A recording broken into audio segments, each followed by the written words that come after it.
Good morning. I miss seeing you guys. It's been about 3 months now. It seems like it's stretching on longer than that. And quite honestly, I'm not sure if we'll be able to meet in August in person. I do commit to getting something set up where we can have a virtual meeting in August, if nothing else. Now, I haven't been just totally ignoring writing while I've been gone. And I hope you haven't either. It's been a chance to do some productive work. JR has already told me that he's been using it very productively. Among the many things that we've talked about in here are the process of naming our books after we get through. And we've also had discussion about the writing process itself. I think sometimes it's handy to go take a look at the work of an established author and their advice. And as it happens, I was cataloging a book from a well-known author out of Atlanta, Georgia. The book title is Dave Barry is from Mars and Venus, and it was published a while back, 1997. But the information Dave shares, I think, is still relevant. So I thought I'm just going to read to you from the introduction to Dave's book. First, a few words about the title. It isn't easy coming up with book titles. A lot of the really good ones are taken. Thin Thighs in 30 Days, for example. Also, the Bible. Another restriction was that the publisher wanted a title with my name in it. Over the years, most of my book titles have had my name in them. Dave Barry turns 40. Dave Barry turns 41. Dave Barry develops a nasal polyp, etc. I realize this sounds egotistical, but it's not my idea. I'd be a lot happier if the books had a title with names with more appeal to the mass public, like Stephen King or the Beatles. If it wasn't for the potential legal hassles, this book would have been called something like Develop Washboard Abs in 1 Hour with John Grisham and Madonna, as seen on Oprah. Anyway, the first title actually considered for this book was another damn Dave Barry book. I liked that because it was punchy, yet at the same time it said absolutely nothing. But then Crown changed their mind and decided against this title, presumably on the grounds that the word damn would offend some people who would therefore not buy the book. Of course, you could argue this was a good reason to use the title, because people who would be offended by the word damn would probably suffer cerebral hemorrhage if they actually read the book's contents.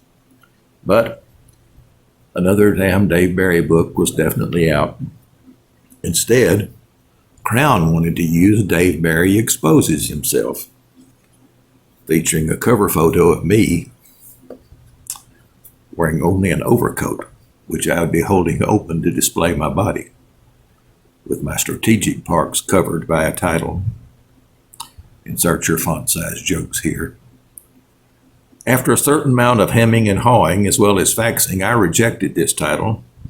My argument was that the cover concept was a stale old sight gag. Real reason was I didn't want to expose my body. I do not have washboard abs. I have stealth abs, protected from detection by a strategic layer of radar-absorbing flab. For a while, my editor at Crown, Betty Prasker, tried to argue me into accepting Dave Barry Exposes Himself. The way we see it, she said, every time you write something, you're exposing yourself. This is the kind of thing editors can say, secure in the knowledge that they won't be appearing on a book cover wearing only an open overcoat. But I was firm in my opposition, and thus began a spate of title brainstorming. My agent, Al Hart, came up with what I thought was a winner. Dave Barry Wants to Chew Your Hair. But Crown was not receptive. Crown also rejected one of mine, which I thought beautifully captured the spirit not only of this book, but virtually my entire body of work. Armpit Noises from the Heart. I also had no luck with Who Are You Calling Immature by Dave Booger Barry. Here are some other titles that didn't make it. While you were holding down a real job, Dave Barry was writing this. A funny title goes here. Dave Barry lowers his standards even more. How to remain sophomoric in the coming millennium. This book is all true and other lies by Dave Barry. This book has nothing to do with the O.J. trial. Humor writers who run with wolves. The Wisdom of Dave Barry would be a really short book, so we printed this one instead. And of course, Moby Dave. But none of these was acceptable to everybody. Finally, just as it was beginning to look as though we'd never come up with a title and the book would never get published, which would be a tragedy for civilization, we agreed on Dave Barry is from Mars and Venus.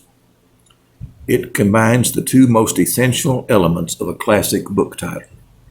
One, nobody has any idea what it means. Two, I don't have to get naked for the cover. In addition to a title, this book also has contents, and I'd like to say a few words about them. Mostly what you'll find in this book are short essays on a wide variety of important topics that are of concern to the informed, concerned citizen, such as turkey rectums. Because of the breadth of the subjects I cover in my au viewer, people often ask me what methodology I use in my research and writing. So here it is.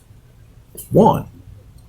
After a hearty breakfast, I scan the Miami Herald and other major daily papers, looking for important news developments and making mental notes. That's my exact phrasing. 2. Lunch. 3. I fire up my laptop computer and after some thought, type out the subject or topic idea of an essay, such as robot cockroaches. Nap. That's number 4. 5. I fire my laptop computer back up and start fleshing out my topic idea by developing possible themes for discussion and amplification. Robot cockroaches. A bad idea. 6. Lunch. 7. At this point, heeding the old maxim that all work and no play makes Jack Nicholson try to kill his family with an axe, I generally knock off for the day, only to return the next day and start the whole grind all over again, taking a harshly critical look at my work output from the day before, revising and polishing it, not stopping until the words convey precisely the message that I have formulated in my mind's eye. Robot cockroaches. A bad idea. Or what? Sometimes I also do field research. For example, in researching the essays in this book, I climbed a giant scary tree in a beaver-infested area, experienced total brain lockup while competing on the TV show Wheel of Fortune, played the role of a corpse in an opera in Eugene, Oregon, got hit by a car, nearly drowned with the U.S. synchronized swimming national team, became the only person I know to be sent to the emergency room with a laser tag injury, threw up in an F-16 exceeding the speed of sound, and of course, set fire to my toilet. Now, I'm not trying to impress you. It's my job to do this kind of research. I'm no different from other leading columnists like George Will or William Safire, both of whom set fire to their toilets on a virtually daily basis. Why do we do these things? I can't speak for Bill or George, but as for myself, I do them because I believe, call me an idealist if you want, that even in this incredibly complex global society, one lone person, using only his mind and the power of information, can make a difference. And I definitely do not want that person to be me. Well, I hope you've appreciated this invaluable information from a published author on the work ethic required to produce a manuscript with classic proportions, and the tough, hard work it takes to get these books typed properly. Keep working. NaNoWriMo's starting to send out stuff, so be prepared to put some words on paper. And post on here. Let us know what you're doing. We have got some serious writers in the group as well as us old buffoons, so share your content. I really do miss seeing you people. Look forward to seeing you before too long.